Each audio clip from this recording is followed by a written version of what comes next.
Cuando la puerta del cuarto de mi hija se abría de madrugada, yo fingía dormir. 3 meses de silencio escuchando esos pasos en el pasillo. Yo sospechaba, pero el día que encontré las marcas moradas en sus piernitas, supe que necesitaba hacer más que solo rezar. Hola, mis queridos. Qué bendición poder conversar con ustedes así, desde mi mecedora. Soy doña Esperanza Morales, tengo 72 años bien vividos, y hoy vivo aquí en Guanajuato, en el corazón de México.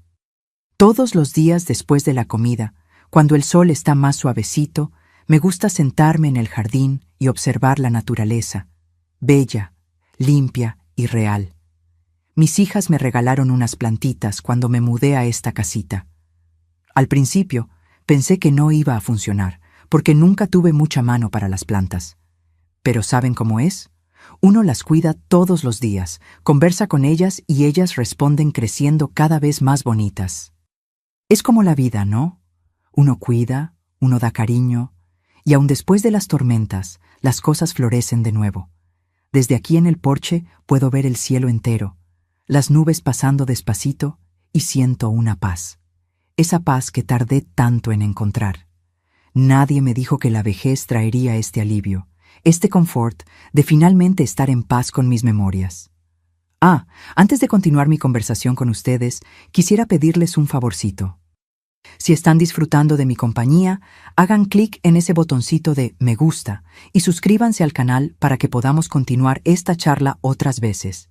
Y cuéntenme aquí en los comentarios desde qué ciudad me están viendo. ¿Es por la mañanita con el cafecito, después de la comida o ya de noche con ese té calentito como el mío? Leo todos los comentarios, ¿saben? Me hace muy feliz saber de dónde son y a qué hora se toman un tiempito para esta abuelita. Cuéntenme, ¿vale? Vamos a crear una cadena de cariño. Saben, mis queridos, hay historias que guardamos por años, décadas incluso, porque son difíciles de contar, pero llegó un momento en que me di cuenta que guardar ciertas cosas solo hace que pesen más. Hoy quiero compartir con ustedes algo que cambió completamente mi vida, sobre un tiempo en que tuve que elegir entre el silencio que lastimaba y el valor que salva. Una historia sobre cómo a veces el amor de madre necesita convertirse en una fuerza que ni sabíamos que teníamos dentro. Fue un tiempo en que los pasos en la madrugada me llenaban de pavor. Un tiempo en que descubrí que las paredes de mi propia casa escondían sombras que yo no quería ver.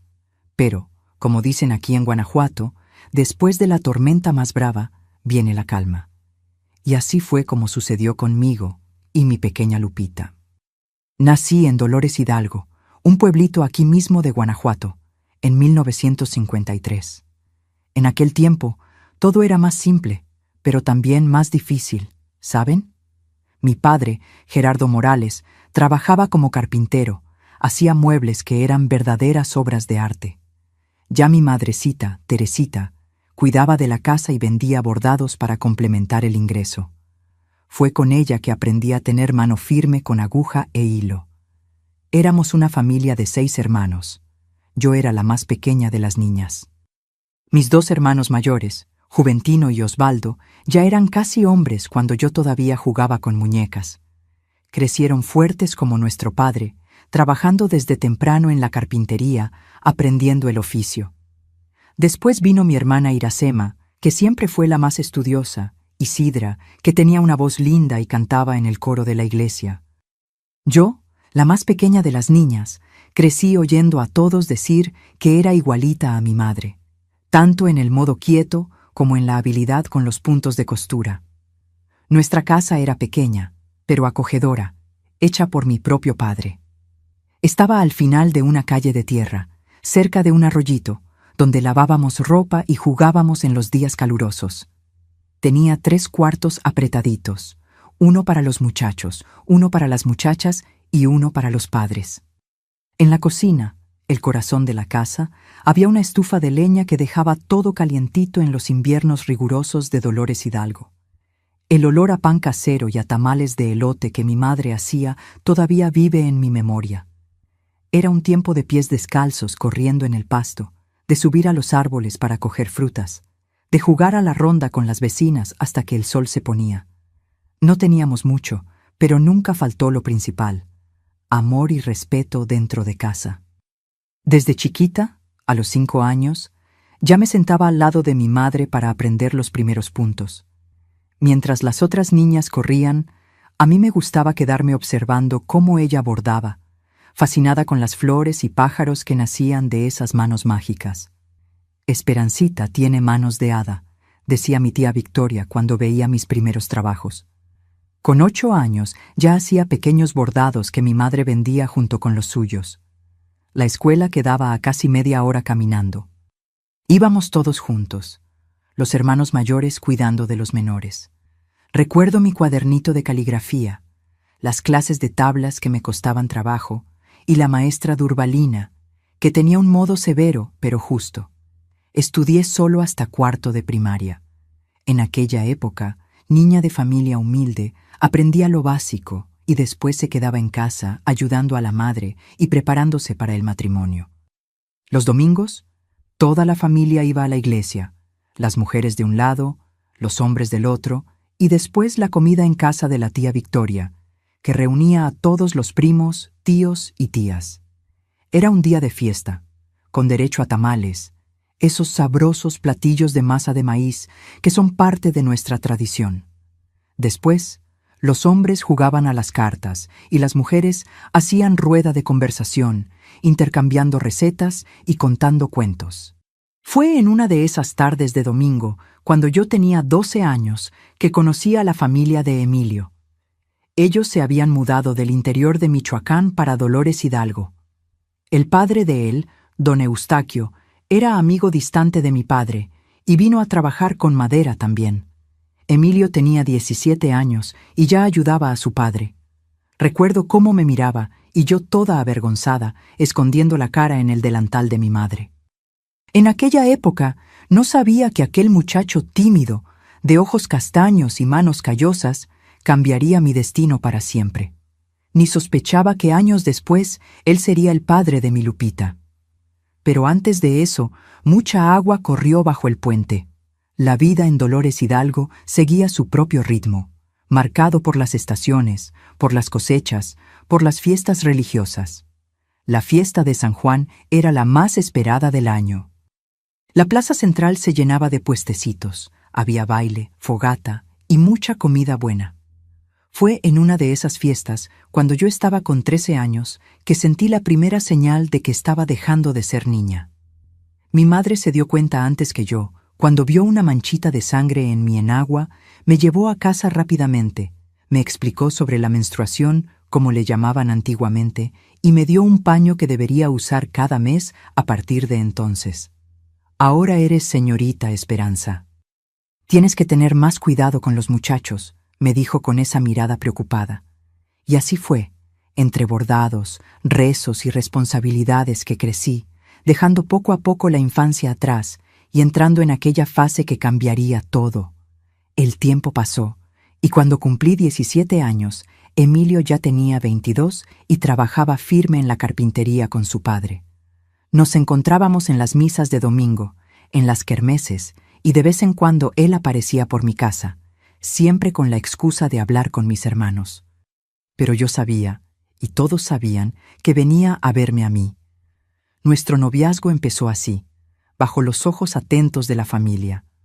Un noviazgo respetuoso, como se hacía antiguamente. Con 19 años me casé. Fue una ceremonia simple, pero bonita, en la iglesia principal de Dolores Hidalgo. Mi vestido lo cosí yo misma, con ayuda de mi madre y de mi hermana Isidra. Era de una tela acetinada con pequeñas flores bordadas en el corpiño. Cada florcita de esas llevó horas de trabajo, pero el resultado quedó precioso. Fuimos a vivir a una casita que Emilio construyó con ayuda de mi padre y de mis hermanos. Era pequeña, pero para nosotros parecía un palacio, y yo, llena de sueños, monté un rinconcito con mi máquina de coser, un regalo de boda de mis padres. Empecé a coser para afuera, haciendo arreglos y pequeñas composturas para las vecinas. Al principio, Emilio era un buen marido, trabajador, llegaba cansado, pero siempre con una sonrisa en el rostro. Nuestro primer año de casados fue tranquilo, de adaptación y descubrimientos. Él salía tempranito a trabajar en la carpintería y yo cuidaba de la casa, cosía, y poco a poco fuimos construyendo nuestra vida. A los 21 años quedé embarazada de nuestra hija. El embarazo fue tranquilo, a pesar de las náuseas que me dejaron débil en los primeros meses.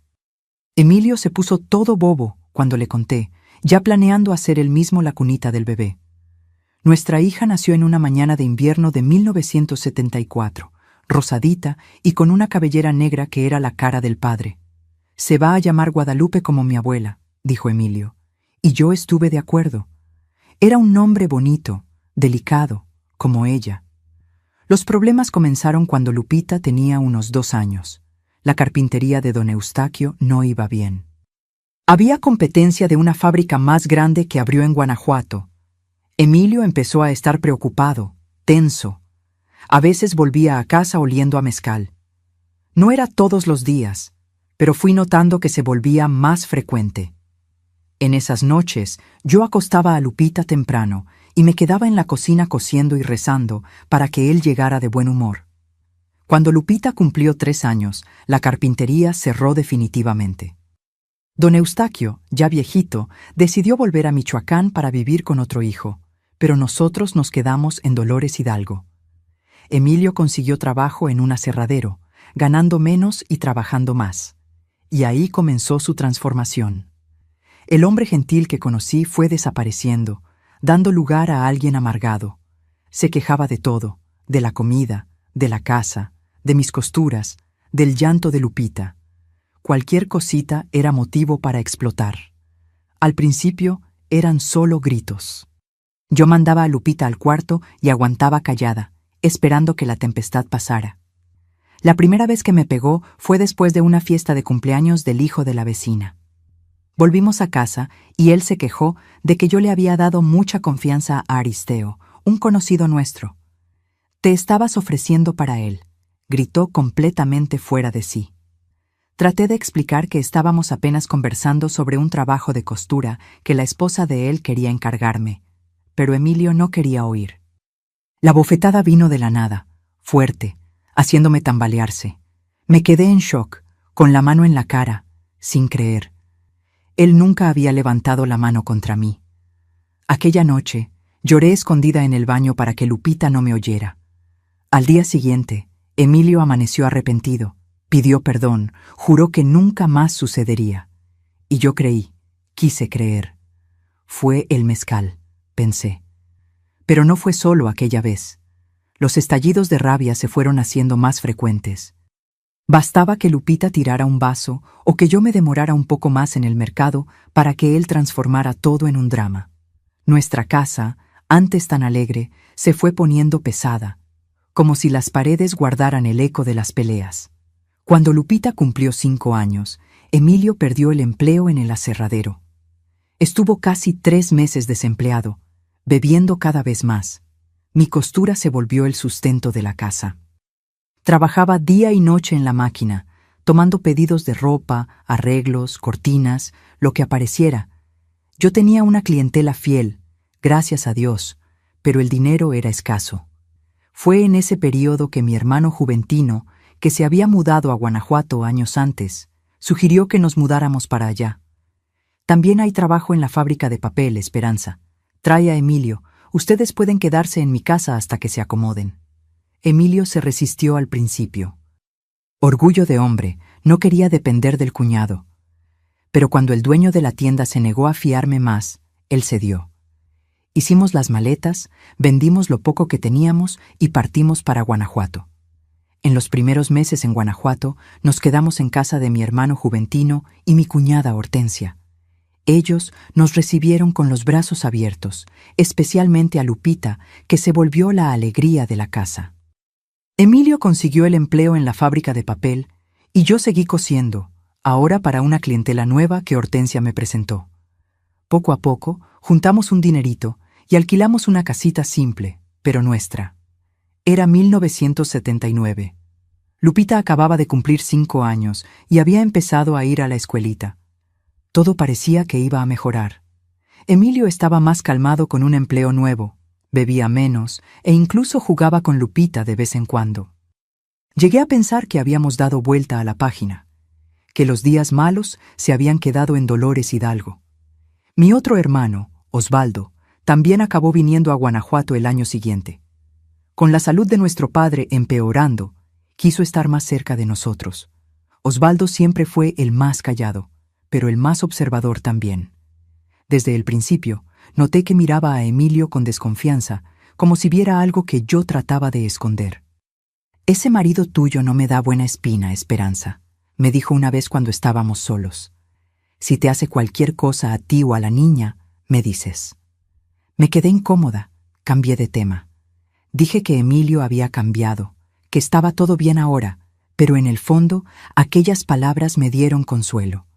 Era bueno saber que mis hermanos estaban cerca, velando por mí y por Lupita. La calma duró poco. Cuando Lupita estaba con casi 8 años, Emilio fue ascendido a supervisor en la fábrica. Ganaba mejor, pero la responsabilidad aumentó y con ella el estrés. Comenzó a llegar tarde, siempre tenso. Las peleas volvieron, peor que antes. Se quejaba del desorden en la casa, de la comida, del ruido que Lupita hacía cuando jugaba. Cualquier cosa se convertía en motivo. Fue en esa época que noté el primer cambio en Lupita. Mi niña, siempre tan alegre y parlanchina, comenzó a quedarse quieta, asustada. En la escuela, la maestra me llamó preocupada porque Lupita estaba distante, ya no participaba en las actividades como antes. En casa, cuando oía el ruido de la llave en la puerta, anunciando la llegada de su padre, corría al cuarto, como un animalito asustado, escondiéndose del depredador. Una noche desperté con Lupita al lado de mi cama, llorando bajito. «¿Puedo dormir aquí, mamá?», pidió con una voz tan pequeña que apenas pude oírla. Emilio, que dormía a mi lado, despertó irritado. «Vuelve a tu cuarto, niña. Ya estás grandecita para tener miedo a la oscuridad», la regañó. Lupita temblaba, pero obedeció, volviendo a su cuarto con pasos arrastrados. A la mañana siguiente, descubrí que se había hecho pipí en la cama, algo que no pasaba desde que era muy pequeña. Cuando le pregunté qué estaba sucediendo, si había tenido una pesadilla, ella solo bajó la cabeza y dijo que no recordaba. Pero sus ojos, Dios mío, sus ojos decían otra cosa. Estaban llenos de un miedo que ningún niño debería conocer. Empecé a prestar más atención. Lupita, que siempre fue una niña limpia, de repente ya no quería bañarse. Se quejaba de dolores de panza constantes. Tenía pesadillas casi todas las noches. En la escuela, la maestra reportó que tenía momentos en que parecía ausente, como si su pensamiento estuviera muy lejos de allí. Fue en una tarde de domingo, cuando Emilio había salido a jugar cartas con los compañeros de la fábrica, que tuve valor de preguntarle directamente a Lupita. Estábamos solas, cosiendo juntas. Yo le había enseñado los primeros puntos, así como mi madre me enseñó a mí. «Lupita», comencé con cuidado, «¿pasó algo que quieras contarme? ¿Algo que te esté dejando triste?». Ella se quedó en silencio por un tiempo tan largo que pensé que no respondería. Entonces, sin levantar los ojos del bordado, murmuró: «Papá se enoja conmigo por las noches». Sentí un escalofrío recorrer mi espalda. «¿Cómo así, hija? ¿Qué pasa por la noche?». Ella se encogió de hombros, todavía sin mirarme. «Él entra a mi cuarto cuando tú estás dormida. Dice que hice algo mal, que necesito aprender a ser una buena niña». En aquel momento, sentí como si el suelo se hubiera abierto bajo mis pies. Las palabras de Lupita quedaron martillando en mi cabeza durante días. «Él entra a mi cuarto cuando tú estás dormida». Yo no conseguía comer bien, no conseguía dormir. Empecé a prestar atención a todo, a las miradas, a los silencios, a las reacciones. Observaba cómo Lupita encogía los hombros cuando su padre se acercaba, cómo sus ojos bajaban, cómo ella parecía querer desaparecer. Una noche fingí dormir más temprano de lo normal. Emilio se quedó en la sala viendo televisión como de costumbre. Me quedé acostada, inmóvil, apenas respirando, con los oídos atentos a cada ruido de la casa. Después de un tiempo que pareció una eternidad, oí sus pasos en el pasillo. No eran pasos en dirección a nuestro cuarto, eran pasos que se detenían en la puerta del cuarto de Lupita. Oí el clic suave de la perilla, la puerta abriéndose y después silencio. Mi corazón latía tan fuerte que pensé que iba a explotar. Quería levantarme, correr, gritar, pero algo me paralizó. Miedo, duda. Hasta hoy no sé explicar lo que me mantuvo presa en aquella cama. Tal vez la esperanza tonta de que hubiera entendido todo mal, que él apenas fuera a comprobar si ella estaba cubierta, como hacen los padres amorosos. ¿Cuánto tiempo estuvo él en su cuarto? ¿Media hora? ¿Una hora? Parecía una eternidad. Cuando oí la puerta del cuarto de ella abrirse nuevamente, cerré los ojos con fuerza, fingiendo dormir profundamente. Sentí el colchón hundirse con el peso de él, acostándose a mi lado. Sentí el olor a sudor, a cigarro, y sentí asco, un asco profundo que me revolvía el estómago. A la mañana siguiente, observé a Lupita en el desayuno. Estaba más quieta de lo normal, con ojeras que ningún niño debería tener. Cuando Emilio salió para trabajar, me acerqué a ella, tratando de sonar casual. ¿Dormiste bien, mi hija? Ella apenas se encogió de hombros, los ojos fijos en el plato de atole, casi intacto. Lupita, empecé con la voz más gentil que pude encontrar. Puedes contarme cualquier cosa, ¿sabes eso, verdad? Mamá está aquí para protegerte. Por un instante vi una chispa en sus ojos, algo como esperanza, pero luego se apagó. No hay nada que contar, mamá. Y salió de la mesa, dejando el desayuno a la mitad. Al día siguiente, llevé a Lupita a la escuela, y en vez de volver a casa, fui directo al teléfono público de la plaza. Llamé a la papelería, donde mi cuñada Hortensia trabajaba. «Necesito hablar contigo», dije con voz temblorosa. «Es urgente». Nos encontramos a la hora de la comida, en un banco de la plaza. Con la voz entrecortada por sollozos, conté mis sospechas. Hortensia escuchó todo en silencio, el rostro poniéndose cada vez más pálido. «Esperanza», dijo finalmente, sosteniendo mis manos entre las suyas. «Necesitas estar segura antes de hacer cualquier acusación. Pero si es verdad, Dios mío, necesitas sacar a Lupita de esa casa». «¿Cómo voy a estar segura?», pregunté desesperada. «Él siempre dice que estoy viendo cosas, que soy paranoica. Y Lupita no habla, tiene miedo». «Busca señales», Hortensia dijo con una firmeza que me sorprendió. «Marcas en el cuerpo de ella, ropa rasgada o sucia. Observa cuando se baña». Aquella tarde pedí a Lupita que se bañara más temprano de lo normal. Entré al baño con ella, diciendo que iba a lavar su cabello. Era algo que hacíamos a veces. No parecería extraño. Cuando comenzó a desvestirse, sentí mi sangre helarse. Había marcas moradas en sus muslos, marcas de dedos, como si alguien la hubiera sujetado con fuerza, y en la parte de atrás de las piernas, pequeñas manchas que parecían quemaduras de cigarro. «Lupita», susurré, tratando de controlar el temblor en mi voz. «¿Cómo te lastimaste las piernas, mi hija?» Ella miró sus propias piernas, como si solo en aquel momento notara las marcas. «Me caí en la escalera de la escuela», respondió demasiado rápido. «¿Y estas marcas redondas que parecen quemaduras?» Ella desvió la mirada. «No sé, tal vez cuando jugué cerca de la estufa». Mentiras, mentiras desesperadas de una niña aterrorizada. Dios mío, ¿cómo no me di cuenta antes? ¿Cómo pude ser tan ciega? Aquella noche no conseguí fingir. Cuando Emilio llegó, percibió algo diferente en mi mirada. «¿Qué pasa, mujer? Parece que viste un fantasma». «Necesitamos hablar», dije, tratando de mantener la voz firme. «Sobre Lupita». Él se puso rígido visiblemente. «¿Qué tiene?» «Tiene marcas en su cuerpo, heridas que ella no sabe explicar». Emilio soltó una risa forzada. «Las niñas viven lastimándose, Esperanza. Se caen, se golpean con las cosas. Lupita siempre fue torpe».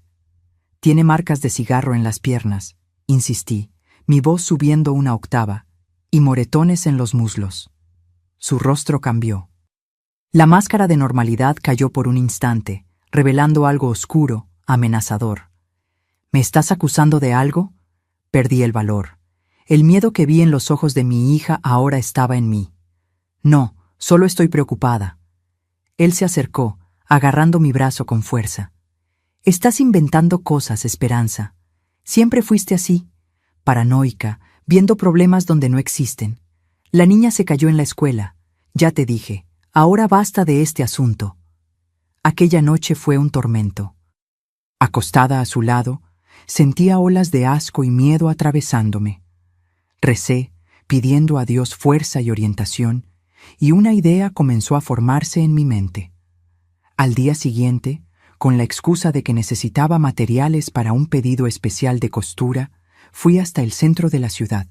Entré a una tienda de electrónicos donde semanas antes había visto en la vitrina algo llamado monitor de bebé, un dispositivo con cámara usado para vigilar a los bebés. Era caro, mucho más de lo que podíamos pagar, pero vendí mi único bien de valor, un par de aretes de oro que había heredado de mi madre. El vendedor explicó cómo funcionaba, cómo instalarlo, cómo ver las imágenes. Después volví a casa con el aparato escondido en la bolsa. Esperé el momento adecuado, cuando Emilio salió a trabajar y Lupita estaba en la escuela. Entré en su cuarto e instalé la cámara dentro del osito de peluche que estaba en el estante frente a la cama. El osito había sido un regalo de su tío Osvaldo en su último cumpleaños y Lupita lo adoraba. Durante 3 noches no pasó nada. Emilio llegaba cansado e iba a dormir temprano, o se quedaba viendo televisión hasta tarde, pero no entraba al cuarto de Lupita. Comencé a pensar que tal vez estaba volviéndome paranoica, que tal vez había interpretado mal las señales, las heridas. En la 4ª noche, desperté sobresaltada. Algo me había despertado, un ruido, un presentimiento. Extendí la mano hacia el lado de Emilio en la cama. Estaba vacío. Miré el reloj. 3:30 de la madrugada. Con el corazón en la garganta, me levanté silenciosamente. La puerta de nuestro cuarto estaba entreabierta. En el pasillo vi un haz de luz viniendo del cuarto de Lupita. Me acerqué, paso a paso, tratando de no hacer ruido. La puerta estaba cerrada, pero no completamente. Por la abertura pude ver parte del cuarto. Lo que vi en aquel momento quedará para siempre marcado en mi memoria. Emilio estaba sentado en el borde de la cama de Lupita. Tenía un cigarro en una mano y en la otra... Dios mío, no quiero ni recordar. Lupita estaba acostada, inmóvil como una estatua, los ojos abiertos mirando al techo, lágrimas corriendo silenciosamente por su rostro. Retrocedí horrorizada, cubriendo mi boca con la mano para no gritar. Volví a nuestro cuarto, temblando incontrolablemente. Quería coger a Lupita en brazos y huir de aquella casa en ese exacto momento, pero sabía que necesitaba pruebas. La palabra de una mujer contra la de un hombre en aquella época, en aquella ciudad. Yo necesitaba algo concreto. Por la mañana esperé a que Emilio saliera a trabajar. Lupita ya había ido a la escuela, llevada por él como de costumbre. Tomé la cámara del osito y, siguiendo las instrucciones del vendedor, la conecté al aparato de video para ver las imágenes. Lo que vi confirmó mis peores temores. Me encerré en el baño y vomité. Lloré hasta no tener más lágrimas. Después, una extraña calma me invadió. Una determinación helada. Aquel hombre no tocaría más a mi hija, nunca más. Pero... ¿qué hacer? ¿A dónde ir? No tenía dinero guardado suficiente para empezar de cero. Y Emilio nos encontraría. Estaba segura. Necesitaba ayuda. Tomé el teléfono y llamé a mi hermano Osvaldo. No entré en detalles, apenas dije, necesito que tú y Juventino vengan aquí a casa esta noche. Es sobre Lupita, es urgente. Osvaldo percibió algo en mi voz. ¿Pasó algo con la niña? Cuando lleguen, explico todo. Por favor, no digan nada a Emilio si lo encuentran. Digan que quieren hacer una sorpresa para Lupita. Algo así. El día se arrastró con una lentitud agonizante. Recogí a Lupita en la escuela más temprano de lo normal. Inventé que tenía consulta médica. En vez de ir a casa, fuimos a casa de Hortensia. Le conté lo que había descubierto. Mostré las imágenes grabadas. Ella lloró conmigo. Me abrazó y dijo que Lupita podría quedarse allí el tiempo que fuera necesario. ¿Pero qué vas a hacer, Esperanza?, preguntó preocupada. Voy a hacer justicia, respondí con una voz que ni parecía la mía. Justicia del modo que tiene que ser hecha. Volví a casa sola, dejando a Lupita segura con Hortensia. Preparé la cena como si fuera un día normal. Dejé la cinta de video lista al lado de la televisión y esperé. Emilio llegó a las 6, como siempre. Preguntó por Lupita. «Está en casa de tía Hortensia», respondí calmadamente. «Juventino y Osvaldo vienen a cenar con nosotros hoy. Pensé que era mejor que ella se quedara allá jugando con los primos». Él pareció relajarse. «Ah, vienen tus hermanos. Bueno, hacía tiempo». A las 7 sonó el timbre. Eran ellos, Juventino, el mayor, siempre serio y responsable. Y Osvaldo, el más joven de los hombres, de pocas palabras, pero mirada penetrante. Entraron, saludaron a Emilio con apretones de manos formales. «¿Vamos a cenar primero?», pregunté, sirviendo la comida que había preparado. Una cena que nadie allí realmente comió. La tensión era palpable. Incluso Emilio, normalmente ajeno a las sutilezas, parecía sentir que algo estaba mal. Después de la cena, con las tazas de café en la mesa, respiré hondo. «Tengo algo que mostrarles», dije, levantándome y yendo hacia la televisión. «Algo que grabé». El rostro de Emilio se puso lívido. «¿Qué anduviste haciendo, Esperanza?». No respondí. Encendí el aparato de video, inserté la cinta y apreté play. Las imágenes granuladas en blanco y negro comenzaron a pasar en la pantalla. El cuarto de Lupita por la noche. La puerta abriéndose, Emilio entrando. No necesité mostrar más que algunos segundos. Mis hermanos entendieron inmediatamente. Juventino se levantó de un salto, el rostro contorsionado de rabia. Osvaldo permaneció sentado, pero su expresión había cambiado a algo que nunca había visto antes. Un odio frío, calculador. Emilio trató de huir, tiró la silla al levantarse, corrió hacia la puerta, pero Juventino fue más rápido, bloqueando la salida. Osvaldo finalmente se levantó, calmadamente cerrando las cortinas de la sala. «Esperanza», Juventino dijo, sin quitar los ojos de Emilio. «Es mejor que salgas ahora. Ve a casa de Hortensia. Quédate con Lupita». Tomé mi bolsa, donde ya había colocado la cinta de video original y algunos documentos importantes. En la puerta me volví una última vez. Emilio estaba acorralado entre mis hermanos. Su rostro, una máscara de miedo. Por primera vez desde que lo conocí, vi en sus ojos el mismo terror que él había causado en mi hija. «¿Qué van a hacer?», preguntó, la voz temblorosa. Osvaldo respondió con una tranquilidad aterradora.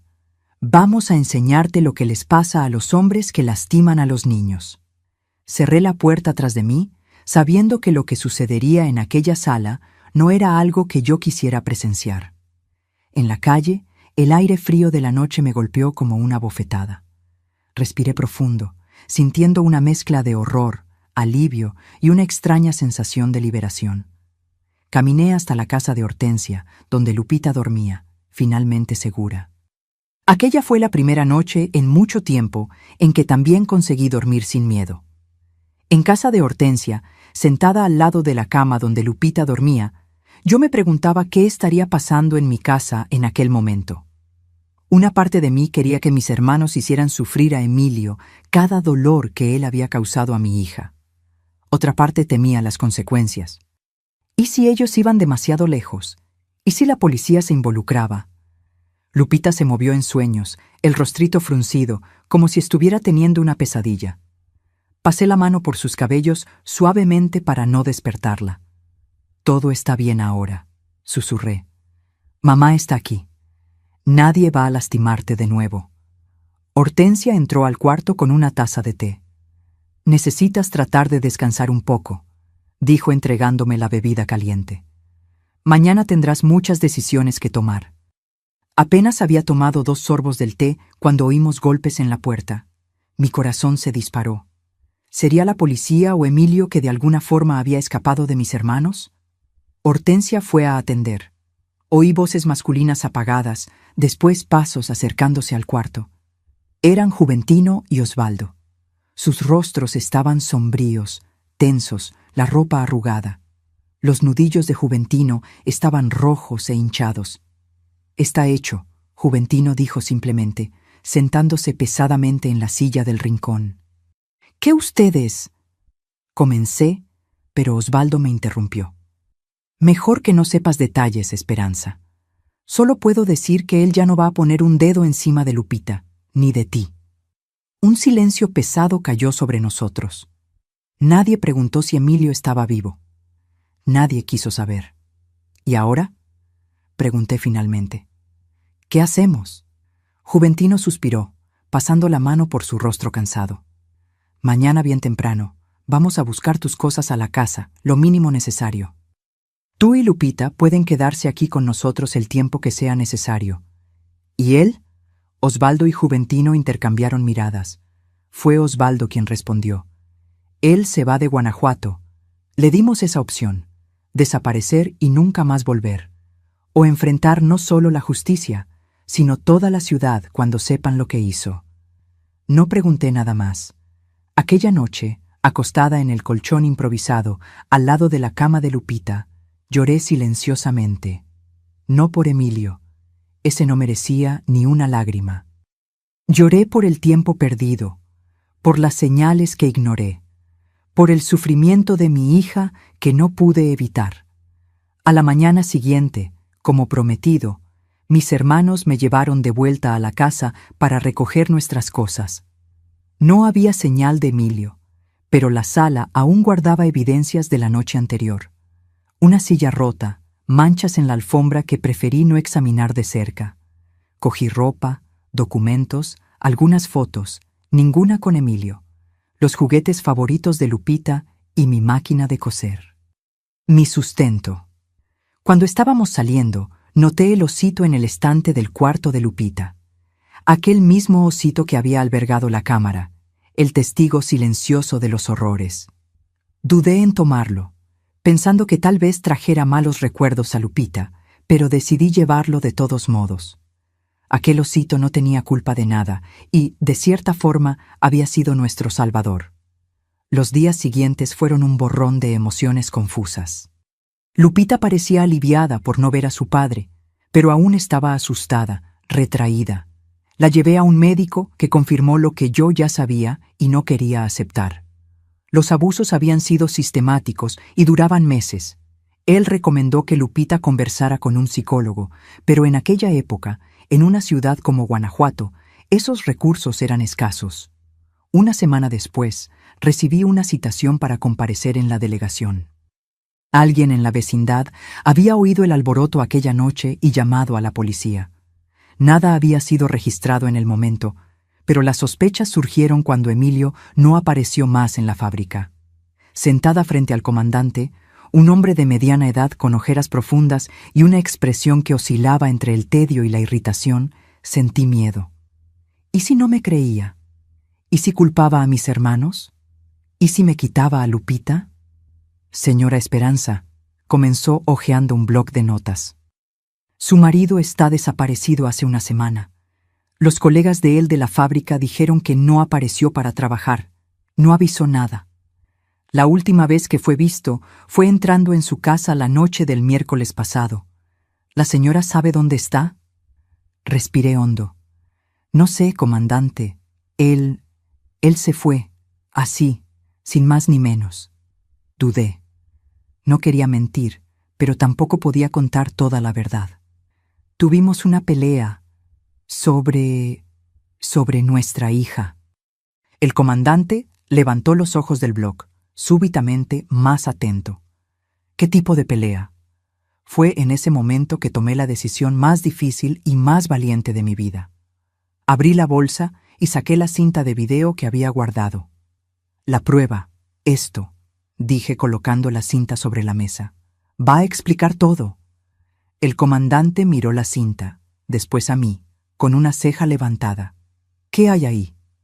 Pruebas de que mi marido, de que él abusaba de nuestra hija. Yo coloqué una cámara en el cuarto de ella. Está todo grabado. La expresión del comandante cambió. El tedio dio lugar a algo más sombrío, más intenso. ¿La señora es consciente de la gravedad de esa acusación?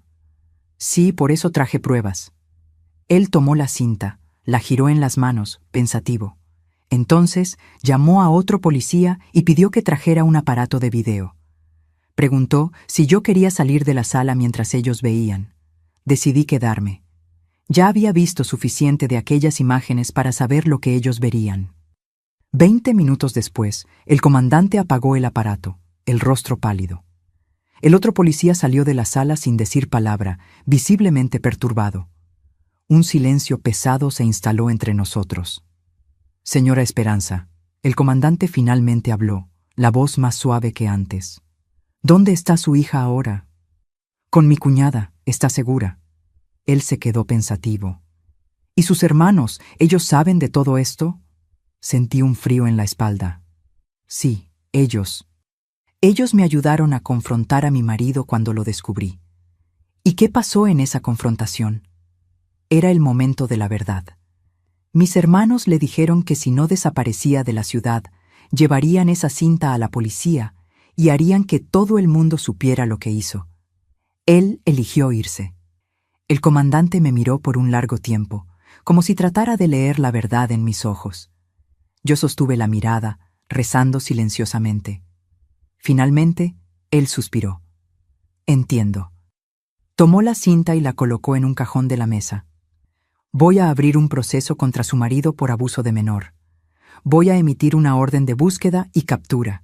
Si es encontrado, tendrá que responder por sus crímenes. Sentí un peso enorme saliendo de mis hombros.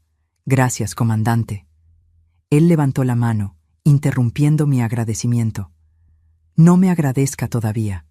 Esto va a ser difícil para usted, y especialmente para su hija. Ustedes tendrán que declarar, pasar por exámenes. Y aun con estas pruebas, indicó el cajón donde había guardado la cinta. No está garantizado que él sea condenado. El sistema no siempre funciona como debería, especialmente en casos como este. Salí de la delegación con sentimientos encontrados. Por un lado, aliviada por haber hecho la denuncia formal, por haber entregado las pruebas. Por otro, aterrorizada con la posibilidad de que Emilio volviera, de tener que enfrentarlo en un tribunal, de exponer a Lupita a más trauma. En las semanas que siguieron, vivía en constante estado de alerta. A cada ruido en la calle, a cada golpe en la puerta, mi corazón se disparaba. Lupita tenía pesadillas casi todas las noches. Despertaba gritando, llamándome. Dormíamos juntas, agarradas una a la otra, como náufragos en una tempestad. La noticia se esparció por el vecindario inevitablemente. La gente cuchicheaba cuando pasábamos, miraban con una mezcla de lástima y curiosidad mórbida. Algunos evitaban saludarnos, como si lo que había pasado fuera contagioso. Otros, especialmente mujeres, venían a ofrecer apoyo, traer comida, preguntar si necesitábamos algo. Un día, cerca de un mes después de la denuncia, recibí una llamada de la delegación. Habían encontrado el carro de Emilio abandonado cerca de la frontera con Michoacán. Dentro de él una carta, una confesión y un adiós. Él no volvería.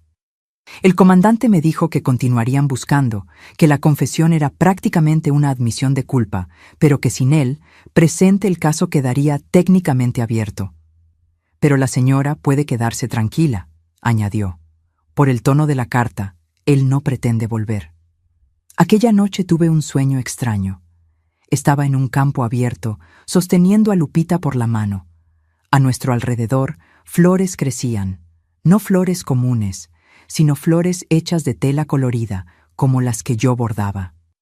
El viento las balanceaba suavemente, creando un mar ondulante de colores, y, en el horizonte, un sol naciente, brillante, prometedor. Desperté con una sensación diferente en el pecho. Ya no era solo miedo o dolor, era algo nuevo, algo que había olvidado cómo se sentía. Esperanza. Miré a Lupita durmiendo a mi lado, el rostrito finalmente relajado, en paz. Hice una promesa silenciosa a ella y a mí misma. Reconstruiríamos nuestras vidas, encontraríamos alegría nuevamente, superaríamos esto juntas. Aquella misma mañana tomé 2 decisiones importantes. Primero, acepté la sugerencia del médico y busqué un psicólogo para Lupita. Tuve suerte. Una joven psicóloga, Normelia, acababa de mudarse a Guanajuato y estaba atendiendo a precios accesibles en la parroquia local. La segunda decisión fue más práctica. Alquilé una pequeña sala en el centro de la ciudad para montar mi propio taller de costura. No sería fácil empezar de nuevo, pero tenía mis habilidades, mi determinación y ahora un nuevo propósito: garantizar que Lupita tuviera una vida segura, feliz y plena. El camino sería largo, yo lo sabía. Las heridas emocionales llevarían tiempo para cicatrizar, tal vez más que las físicas. Pero por primera vez en mucho tiempo podía ver un futuro más allá del dolor. Los meses siguientes fueron un período de reconstrucción, lenta y dolorosa, pero constante.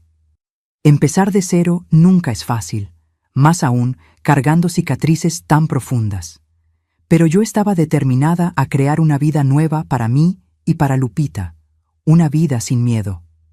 El taller de costura que alquilé era pequeño, un cubículo con una vitrina estrecha en la calle principal, en el centro de Guanajuato. Tenía espacio apenas para mi máquina de coser, una mesita para cortar las telas, un maniquí viejo que compré de segunda mano y algunas sillas para las clientas. Pero para mí, aquel pequeño espacio representaba independencia, un nuevo comienzo.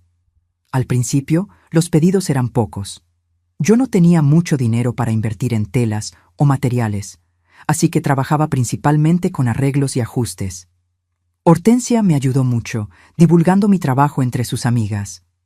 Esperanza es la mejor costurera que conozco, les decía a todas, y poco a poco la clientela fue aumentando. Lupita seguía viviendo con nosotros en la casa de Juventino y Hortensia. Yo quería ahorrar lo máximo posible para que pudiéramos tener nuestra propia casa nuevamente, un lugar solo nuestro, sin malos recuerdos. Mis hermanos insistían en que no había prisa, que podríamos quedarnos con ellos el tiempo que fuera necesario. Pero yo sabía que necesitábamos nuestro propio espacio para verdaderamente reconstruir nuestras vidas. Las sesiones con la psicóloga doctora Normelia estaban ayudando a Lupita. Al principio, ella apenas hablaba, solo dibujaba escenas sombrías, figuras aterradoras, casas con puertas cerradas. Pero con el tiempo, los dibujos se fueron volviendo más coloridos, y ella empezó a abrirse. Normelia me orientaba sobre cómo actuar, qué decir, cómo ayudar a mi hija a procesar el trauma sin revivirlo. «Usted hizo todo bien, doña Esperanza», Normelia me dijo una vez. Creyó en su hija, actuó para protegerla, buscó ayuda. Muchas madres, infortunadamente, niegan o ignoran las señales. Sus palabras me reconfortaron, pero no borraron la culpa que sentía por no haberme dado cuenta antes, por no haber actuado más rápido. Esa culpa me acompañaría por muchos años, aún sabiendo racionalmente que había hecho lo mejor que pude en las circunstancias que teníamos. Un día, cerca de 6 meses después de la desaparición de Emilio, recibí una visita inesperada en el taller. Era Zenaida, una señora que yo conocía apenas de vista, madre de una compañerita de escuela de Lupita. Ella entró tímidamente, mirando alrededor como si temiera ser vista allí. «Doña Esperanza», comenzó vacilante. «Disculpe venir así sin avisar, pero necesitaba mucho hablar con usted». Le ofrecí una silla y ella se sentó, las manos inquietas en el regazo. Parecía nerviosa, ansiosa. Yo supe, bueno, la ciudad entera supo lo que pasó con su hija, y yo vine porque necesito su ayuda. Me quedé en silencio, esperando que ella continuara. Mi Marisol, mi hija, creo que ella también. Su voz falló y lágrimas comenzaron a rodar por su rostro arrugado. Las mismas señales que usted describió a la policía, el miedo, las pesadillas, no querer quedarse sola con su padre. Sentí un escalofrío recorrer mi espalda, aquel terror familiar, aquella sensación de impotencia ante el mal. Pero esta vez no estaba paralizada por el miedo. Esta vez sabía qué hacer. Tomé las manos temblorosas de Zenaida entre las mías. Voy a ayudarte. Vamos juntas a la delegación. El mismo comandante que se ocupó de mi caso. Él nos va a creer. Aquella misma tarde, acompañé a Zenaida a la delegación. El comandante Durán nos recibió, escuchó su relato con atención e inició inmediatamente una investigación. 3 días después, el marido de Zenaida fue arrestado. Había otras víctimas además de la propia hija, descubrimos después. Un monstruo que se escondía detrás de una fachada respetable, así como Emilio. En los meses que siguieron, otras madres vinieron a buscarme, algunas solo para conversar, para entender cómo había percibido yo las señales, para saber cómo Lupita se estaba recuperando. Otras, infortunadamente, porque sospechaban que sus propios hijos estaban siendo víctimas de abuso. Para cada una de ellas, ofrecía el mismo apoyo que Hortensia y Normelia me habían ofrecido a mí. Escucha, comprensión y ayuda práctica para buscar justicia y protección. 1 año después de la huida de Emilio, conseguí juntar dinero suficiente para dar el enganche de una casita simple en el barrio San Javier, en la periferia de Guanajuato. Era pequeña, necesitando reparaciones, pero era nuestra. Lupita, que ya estaba con casi 10 años, ayudó a elegir los colores para pintar las paredes. Eligió amarillo para la cocina, azul claro para su cuarto y verde suave para la sala. Colores alegres, colores de esperanza. El día de la mudanza, Juventino, Osvaldo y sus amigos de la fábrica ayudaron a transportar los pocos muebles que teníamos. Hortensia organizó una comida para todos en el patio de la casa nueva. Fue una pequeña celebración, no solo de la casa, sino de nuestra nueva vida, de nuestra supervivencia. Fue en ese día también que tomé una decisión que cambiaría el rumbo de nuestras vidas. Sentada en el porche de nuestra nueva casa, viendo a Lupita jugar con las hijas de Hortensia en el patio, sin miedo, sonriendo como un niño debe sonreír, me di cuenta de que necesitábamos hacer más que solo sobrevivir. Voy a crear un grupo de apoyo, anuncié durante el café después de la comida. Para mujeres y niños que pasaron por lo que nosotras pasamos, un lugar seguro para conversar, para fortalecerse, para buscar ayuda. Mis hermanos se miraron preocupados. ¿Estás segura, Esperanza? Juventino preguntó. Eso va a hacer que revivas todo de nuevo, tal vez. Ya revivo todo de cualquier manera, respondí. Por lo menos así, estos recuerdos van a servir para ayudar a otras personas. Y así nació el Círculo de Esperanza, que comenzó con reuniones semanales en la sala de mi casa. Al principio, éramos apenas 5 mujeres, incluyéndome a mí y a Zenaida. Nos reuníamos los miércoles por la noche, después de que los niños estaban en la cama. Tomábamos té, comíamos pastelitos y hablábamos sobre nuestras experiencias, nuestros miedos, nuestras pequeñas y grandes victorias. Con el tiempo, el grupo creció. La doctora Normelia se ofreció para participar como voluntaria, trayendo su experiencia profesional. La iglesia local nos cedió una sala más grande para las reuniones, cuando nuestra casa ya no albergaba a todas las participantes. Un abogado de la ciudad comenzó a ofrecer orientación jurídica gratuita para las mujeres que querían denunciar a sus agresores. Descubrí que había una fuerza en mí que no conocía, una capacidad de transformar el dolor en acción, el miedo en determinación. Cada vez que ayudaba a otra mujer a salir de una situación de abuso, cada vez que veía a un niño empezar a recuperarse, sentía que estaba reconstruyendo no solo mi vida, sino contribuyendo a un mundo un poco mejor. Lupita también encontró su propia forma de sanación. En la escuela, una maestra percibió su talento para la escritura y la incentivó a participar en concursos literarios. A los 12 años, ganó su primer premio con una redacción sobre valentía. Cuando le pregunté qué la había inspirado, ella respondió simplemente, «Tú, mamá». Nunca más tuvimos noticias concretas de Emilio. Hubo rumores de vez en cuando. Alguien que lo vio en Veracruz, otro que juraba haberlo encontrado en Monterrey, pero nada confirmado. En el fondo, no importaba. Él había perdido el poder sobre nosotras. Nuestras vidas ya no estaban definidas por él, por lo que hizo, por el miedo que causó. Nuestro taller de costura prosperó en los años siguientes. Empecé a dar clases de corte y confección para mujeres del Círculo de Esperanza, como una forma de ayudarlas a conquistar independencia financiera. Muchas de ellas venían de situaciones donde eran completamente dependientes de sus agresores, sin calificación profesional, sin medios de sustentarse solas. Ver a esas mujeres transformándose, fortaleciéndose, reconstruyendo sus vidas, era una alegría que no consigo describir en palabras. Y Lupita, mi valiente y resiliente Lupita, creció para convertirse en una joven fuerte y determinada, que nunca permitió que el trauma definiera quién era ella o quién podría ser. El camino no fue fácil. Hubo momentos difíciles, recaídas, noches de pesadillas y días de tristeza profunda. Pero juntas, paso a paso, construimos una vida que valía la pena ser vivida. Hoy, a mis 72 años, la vida tiene una dulzura que jamás imaginé que conocería. Sigo aquí en Guanajuato, en la misma casita del barrio San Javier, que a lo largo de los años fue siendo mejorada, pintada, ampliada.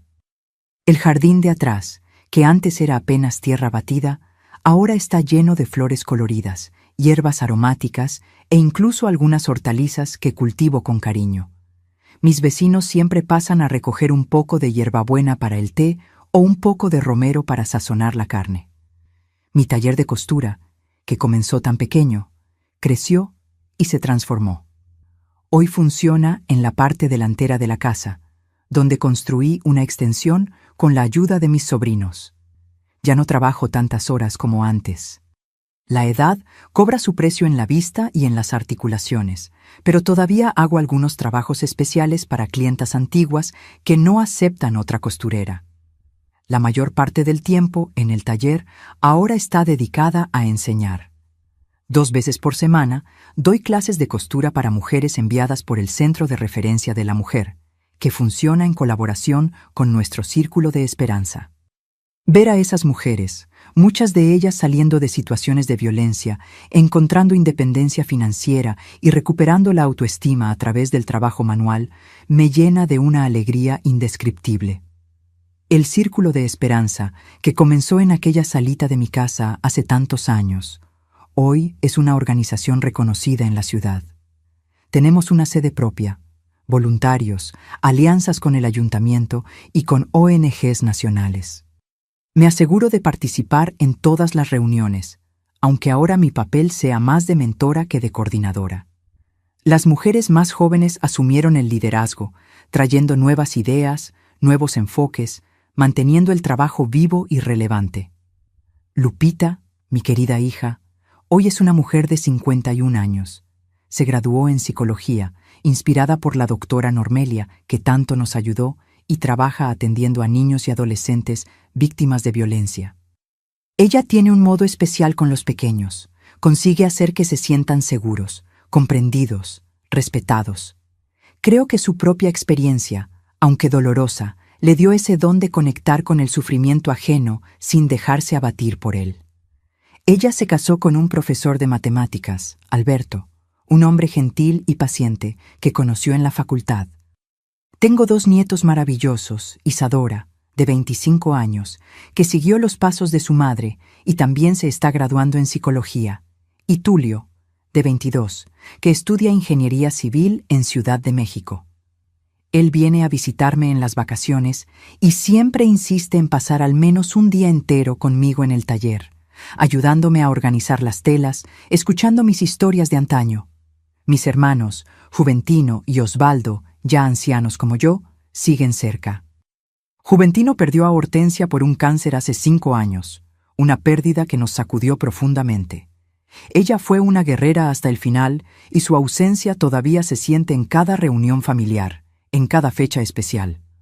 Osvaldo nunca se casó, siempre fue el más solitario de los 3, pero tiene una conexión especial con los sobrinos nietos que lo adoran. Las mañanas son mi momento favorito del día. Me despierto temprano con el primer rayo de sol. Preparo mi café, me siento en el porche y observo la calle despertar lentamente. Los niños yendo a la escuela, los trabajadores a sus fábricas y oficinas, el cartero haciendo su ronda, la vida en su ritmo normal, seguro, previsible, una bendición que aprendí a no dar por sentada. Por las tardes, cuando no estoy dando clase en el taller, me gusta recibir visitas. Exalumnas traen a sus niños a conocerme, llamándome Abuelita Esperanza, aunque no tengamos lazos de sangre. Señoras del Círculo de Esperanza vienen a tomar té, a discutir los problemas de la comunidad, a pedir consejos. Tengo una mecedora en el porche donde me siento para conversar y una canasta siempre llena de pan de elote, tamales o gorditas. Recetas antiguas de mi madre que todavía hago con placer. Una vez al mes, normalmente el último domingo, toda la familia se reúne aquí en casa para una comida. Lupita y Alberto, los nietos cuando pueden venir, mis hermanos, sobrinos, a veces hasta algunos amigos cercanos. La casa se llena, ruidosa, viva. Insisto en cocinar yo misma con ayuda de Lupita y de las muchachas. Preparo platillos que todos aman: pozole, chiles rellenos, enchiladas y el postre que nunca puede faltar, el flan, que era el favorito de mi madre. Durante estas comidas miro alrededor y siento una gratitud profunda. No por lo que pasé, jamás agradeceré el sufrimiento, sino por la fuerza que descubrí en mí, por la familia que construimos, por la paz que conquistamos. Pienso en todas las mujeres que ayudamos a lo largo de los años, en los niños que fueron protegidos porque sus madres encontraron valor para denunciar, para salir, para recomenzar. A veces, muy raramente, todavía tengo noticias sobre Emilio. Años atrás, supimos que había muerto en un accidente de auto en algún lugar de Jalisco. No sentí alegría con la noticia, ni siquiera alivio. Me di cuenta de que él ya no tenía más poder sobre mis pensamientos, sobre mis emociones. Era apenas una sombra distante de un pasado que, aunque dejó cicatrices, no define quiénes somos. Por la noche, antes de dormir, tengo la costumbre de leer un poco. Me gustan la poesía, las novelas históricas, las biografías de mujeres fuertes. En la mesita de noche, guardo un cuaderno donde Lupita escribió sus primeras historias, aquellas que comenzaron como forma de terapia y revelaron su talento. A veces releo esos textos infantiles, reconociendo en ellos las primeras señales de la mujer extraordinaria que mi hija se convertiría. Y así vivo mis días en paz con mi pasado, agradecida por mi presente, esperanzada en cuanto al futuro. No solo mi futuro, que a esta altura de la vida ya se ha vuelto más corto que el camino recorrido, sino el futuro de las mujeres y niños, que continuarán el trabajo que comenzamos, que llevarán adelante el mensaje de que es posible sobrevivir, superar e incluso florecer después de la tormenta. Como dicen aquí en Guanajuato, después del temporal viene la bonanza. Y qué bonanza tan linda la vida me reservó. Mis queridos, llegando al final de esta nuestra conversación, quiero dejar algunas palabras que vienen del fondo de mi corazón. Palabras que costaron mucho tiempo y muchas lágrimas aprender. Si estás pasando por una situación parecida a la que viví o conoces a alguien que esté pasando por eso, quiero que sepas que no estás sola. El silencio es el mayor aliado del abuso. Fue rompiendo ese silencio que encontré mi liberación y fue ayudando a otras mujeres a romper el suyo que encontré mi propósito. Aprendí que el miedo puede paralizarnos, pero también puede impulsarnos a actuar cuando algo aún más precioso está en riesgo. Cuando vi aquellas marcas en el cuerpo de mi Lupita, el miedo que sentí de perder a mi hija fue mayor que el miedo que tenía de mi marido. Y fue esa inversión la que me dio valor para actuar. Cree